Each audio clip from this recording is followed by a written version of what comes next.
and I am Chris's wife and Sean's mom.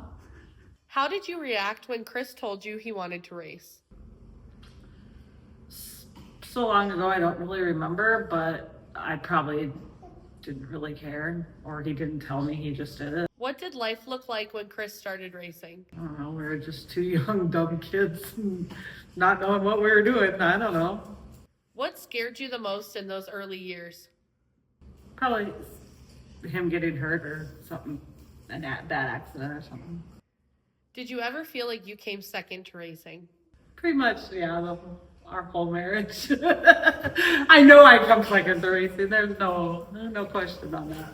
What's the hardest part of being a race wife that no one sees? All the drama.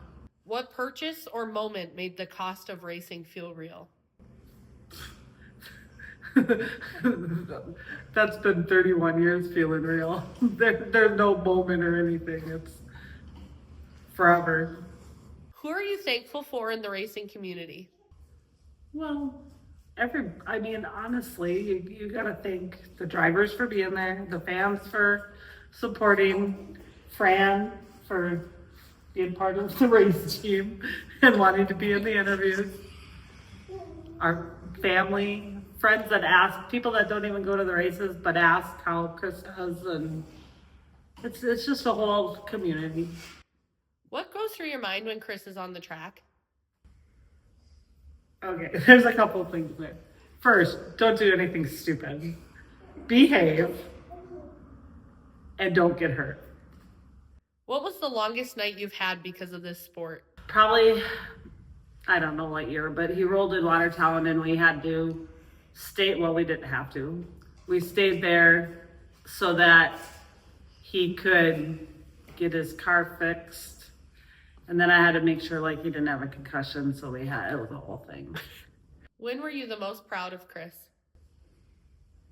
Well, the most proud, obviously the 100 win, but anytime he does good, and when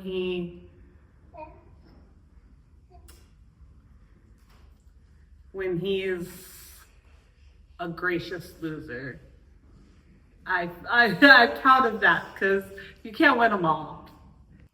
If you could go back and change one thing, what would it be? We wouldn't have had kids. I'm kidding. Late bottle! I don't think I'd change anything. What's your favorite car of Chris's? The orange one. Macy, you don't like the orange car? What is one thing you appreciate about Chris, but you don't always think others do? His helpfulness. He'll bend over backwards to help people. What does success look like to you now? Every night he finishes a race. Do you ever wonder what life would have looked like without racing? I can't even imagine it, no. What lesson do you hope your family has learned from racing? We've had to learn how to be thick-skinned and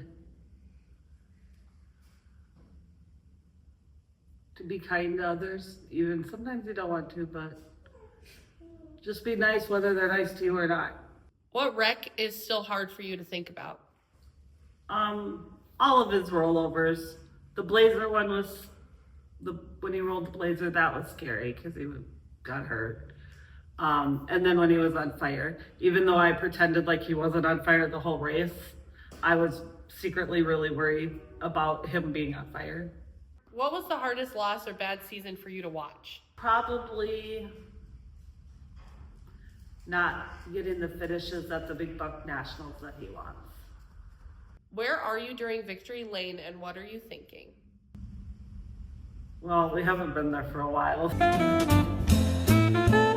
What part of racing is tougher than you had expected? The setup. Setup. What is something you wish people knew about Chris? That he wasn't as big as I think he is. How has racing strengthened your family? Well, it's made us very close. I don't think if we had racing, we'd probably hang out together and be together as much as we are. How has racing changed you? Well, I learned a lot about setups. Taught me to put up with a lot. And it's taught me there's a lot of really great people in racing and some really not great people in racing. So I think it just made me a stronger person. How did racing change for Chris after he got Frank? Everything changed for Chris after we got Frank. Frank's the guy, Frank's the man. Anything else you want to say? Nope, I'm good.